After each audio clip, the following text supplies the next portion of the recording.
हाँ तो भाई फाइनली वॉर 2 देख लिए, और वॉर 2 मुझे मूवी देखने के बाद 3 शब्द दिमाग में आए, वो ये थे कि यार ये था क्या। असल में बात ये है कि यार देखो, ये जो एक्शन मूवी बनाई है इसकी स्टोरी तो बहुत डिफरेंट थी, और जो स्टोरी डिफरेंट के साथ साथ ये बहुत प्रिडिक्टेबल भी हो जाती है एक टाइम के बाद।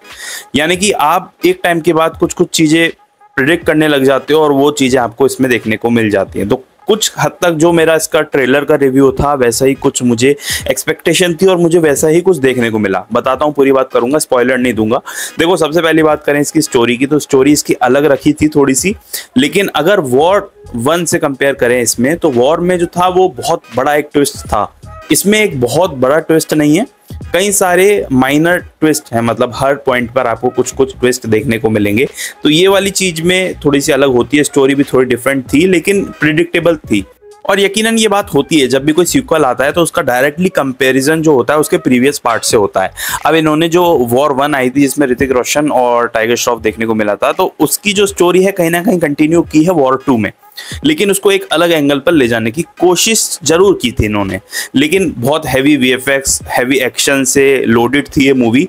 उसके बाद भी आप वीएफएक्स और एक्शन देखोगे तो आप सोचोगे कि यार ये 400 करोड़ जितने तो नहीं लग रहे। देखो, वीएफएक्स बहुत बड़े हैं, लेकिन कहीं कहीं पॉइंट पर आपको समझ में आ जाता है कि ये ओरिजिनली वीएफएक्स सीन है। और वैसे तो सब कुछ वीएफएक्स सीन ही होता है, लेकिन अगर आपको जहां पर समझ में आ जाए कि ये वीएफएक्स के थ्रू किया गया है, मतलब आप डिस्कनेक्ट हो गए मूवी की स्टोरी से। मतलब वीएफएक्स इतने टॉप नॉच होने चाहिए कि आप डिफरेंस पता ना कर पाओ कि ये वीएफएक्स है, ये वीएफएक्स नहीं है। तो वो वाली चीज कुछ कुछ सीन में मिसिंग लगती है, जिसमें प्लेन में फाइट और शिप वगैरह और दौड़ाना, मतलब ट्रेन की फाइट, तो हर जगह की फाइट इन्होंने दिखा दी है, कहीं नहीं छोड़ी। वो कहते हैं ना, जल थल और आकाश सब कुछ दिखा दिया इन्हें। उसके बाद भी कुछ कुछ चीजें इसमें मुझे मिसिंग लगी। और अगर हम एक्शन की ही बात पर जाएं तो वीएफएक्स तो थोड़े से किसी किसी जगह पर मुझे वीक लगे, but as compare to trailer and first look much better. But कुछ कुछ सीन्स की मैं जहां बात कर रहा हूँ, जैसे जूनियर एनटीआर जब वो लैंड करता है बंदा, एक तो उसकी मेरे को एक सबसे बड़ी शिकायत ये लगी कि उसकी जो एंट्री सीन था, इंट्रो सीन था, वो और ज्यादा ग्रैंड करना चाहिए था। क्योंकि यार वो साउथ का एक जाना माना बहुत बड़ा एक्टर है, जिसने आरआरआर में तो धमाका मचाया था, और भी जो अपनी मूवीज आई हैं उसकी, उसमें उसने झंडे गाड़े हैं। तो उसका इंट्रो है ना, वो जबरदस्त होना चाहिए था।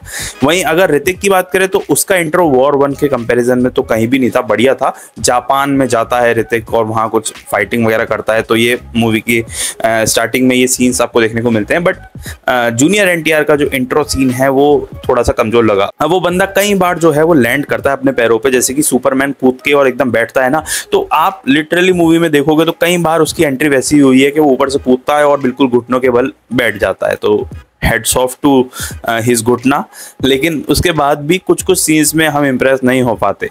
तो ये एक्शन का तो मुझे पूरा ऐसा लगा। अब स्टोरी की बात करें तो स्टोरी में जिस तरीके से फिट किया है ऋतिक को और जूनियर एनटीआर को, तो बहुत जगह में ऐसा लगता है कि जूनियर एनटीआर और ऋतिक में घुमा फिरा के आपने स्टोरी तो अलग लेने की कोशिश की, लेकिन घुमा फिरा के जो आपने फेस ऑफ वॉर 1 में दिखाने की कोशिश की थी, या फिर और भी जो यशराज की स्पाई यूनिवर्स की मूवीज है उनसे रिलेटेड कुछ ना कुछ आप चीजें दिखाते हो, बट आप उसको घुमा फिरा के दिखा रहे हो, तो इसलिए वो प्रिडिक्टेबल हो जाती है स्टोरी। एक्टिंग की बात करें इसमें, तो एक्टिंग मुझे जूनियर एनटीआर की काफी अच्छी लगी, क्योंकि मैंने ये बात ट्रेलर में भी बोली थी और मूवी देखने के बाद मुझे वो जो मेरा डाउट था कि यार जूनियर एनटीआर की एक्सेंट कैसी आएगी हिंदी बोलते वक्त, या फिर उनके एक्सप्रेशंस कैसे आएंगे एज अगेंस्ट ऋतिक रोशन, तो वो बहुत कमाल के लगे मुझे। उनकी एक्टिंग, उनकी डायलॉग डिलीवरी और जिस तरीके से उन्होंने अपने आप को प्रेजेंस किया है। देखो, स्क्रिप्ट में उनका जो रोल मुझे ऐसा लगा एक्सटेंडेड कैमियो। एग्जैक्टली कैमियो तो नहीं कह सकते, लेकिन एक्सटेंडेड कैमियो रखा, उनको और ज्यादा लीड में लाकर खड़ा करा जा सकता था, लेकिन उनको नहीं किया। But I don't know why, और उन्होंने स्क्रिप्ट के बाद भी ऐसा नहीं सोचा, तो उनकी पर्सनल चॉइस होगी। बट अगर मैं अपने ओपिनियन से बताऊं तो उनको और ज़्यादा इसमें इन्वॉल्व किया जा सकता था, और ज़्यादा मैं कह सकता हूं कुछ बड़ा उनको करने को दिया जा सकता था इस ही रोल में। बाकी अगर उनकी एक्टिंग की बात करें तो जितना उन्होंने स्क्रिप्ट के अकॉर्डिंग किया है वो बहुत कमाल का काम किया है, देखकर मज़ा आया। ऋतिक का तो भाई काम अच्छा ही होता है।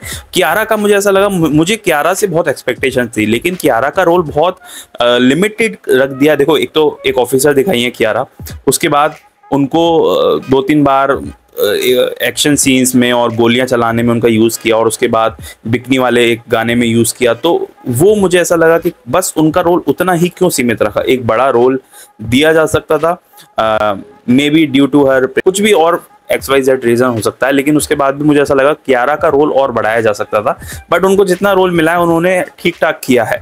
But junior NTR is really really impressive, उन्होंने मतलब गर्दा उड़ा दिया अपनी एक्टिंग के बल पर। और अगर हम पूरी स्टोरी की बात करें, मैं आपको एक लाइन में बताना चाहूँ तो मैं ये चाहता हूँ कि यार देखो, बहुत सारी चीजें मुझे इलॉजिकल लगी, चाहे वो एक्शन सीन्स हो, जैसे कि एक सीन में आपको B2 स्पिरिट बॉम्बर दिखाए हैं। B2 स्पिरिट बॉम्बर एक तरह का प्लेन होता है, मैं बता दूं, और वो प्लेन जो होता है वो अमेरिका में होता है, और वो एक स्पेशल प्लेन है, उसको इंडिया में दिखाना और ऊपर से ऋतिक रोशन वगैरह उसको उड़ा रहे हैं, ये तो इलॉजिकल चीज है, क्योंकि B2 बॉम्बर इंडिया में तो है ही नहीं, एजेंसीज के पास नहीं है, और हर कोई पायलट उसको नहीं उड़ा सकता लिटरली। और बहुत सारे लोगों ने, बहुत सारे रिव्यूअर्स ने इस बात को भी उठाया है, मुझे भी ये सेम बात लगी कि ऐसा नहीं हो सकता B2 बॉम्बर जैसा बड़ा प्लेन दिखाना, और अगर उसकी लॉजिक छोड़ दे तो उस प्लेन के ऊपर फाइटिंग दिखाना, वो फाइटिंग भी मतलब ऐसा नहीं कि वो बहुत ज़्यादा स्टेबल थे, बहुत ज़्यादा इलॉजिकल फाइट्स दिखाना, वो मुझे कहीं ना कहीं खटकी। दूसरी बात, एक स्टार्टिंग में, फर्स्ट हाफ के स्टार्टिंग में एक सीन आता है जिसमें ऋतिक रोशन जो है वो जैपनीज फाइटर्स के साथ लड़ रहे होते हैं, और जैपनीज फाइटर उनके जांघों में क्लॉज घुसा देते हैं, और उस क्लॉज को वो बहुत आराम से निकाल के और फिर दोबारा लड़ते हैं, और स्पेशली ट्रेंड जैपनीज फाइटर्स को बुरी तरह पछाड़ देते हैं। ठीक है, हीरो है, मार सकता है, लेकिन उसके बाद भी इतना लिबर्टी लेके और इलॉजिकल चीजें पर चले जाना मुझे कहीं ना कहीं खटकता है, और मेरा पर्सनल व्यू ऐसा ही है।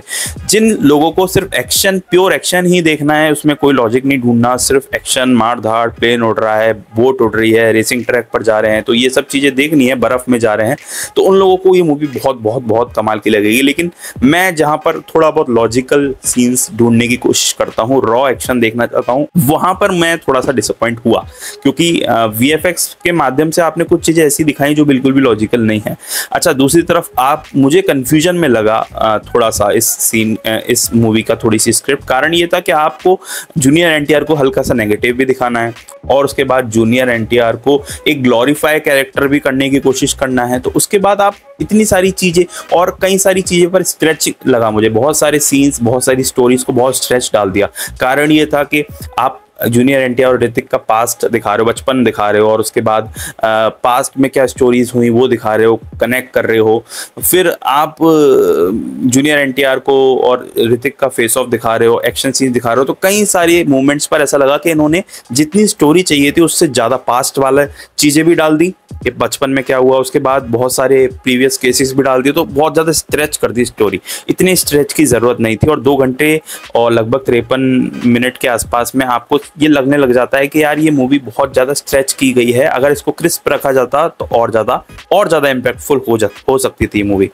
और एट द सेम टाइम मैं यही कहना चाहूँगा कि अगर आप प्योरली एक्शन देखना चाहते हो, जहाँ पर आपको लॉजिक से कुछ लेना देना नहीं है, और वॉर को कंपैरिजन में मत लेकर जाना, क्योंकि वॉर एक अलग लेवल की मूवी थी, वो सिद्धार्थ आनंद ने बनाई थी, और कहीं ना कहीं अब समझ में आता है कि जो यशराज स्पाई यूनिवर्स है उसमें भी सिद्धार्थ आनंद और अयान मुखर्जी जो है, मुझे ऐसा लगता है कि अगर हमको चॉइस मिले जाए तो मैं चाहूँगा कि पठान और जो वॉर 1 थी सिद्धार्थ आनंद की, सिद्धार्थ आनंद को ज़्यादा चांसेस मिलने चाहिए स्पाई यूनिवर्स में मूवीज डायरेक्ट करने की। कारण ये है, Ayan Mukerji is a fantastic director, there is no doubt about it, लेकिन हम स्पाई यूनिवर्स की पर्टिकुलरली बात कर रहे हैं, तो मैं ऐसा समझता हूँ कि सिद्धार्थ आनंद एक लेवल अप हैं इस मामले में, क्योंकि उनको मालूम है स्टोरी कहाँ उन्हें उठानी है और किस तरीके से उन्हें एक्शन सीन फ्रेम करना है।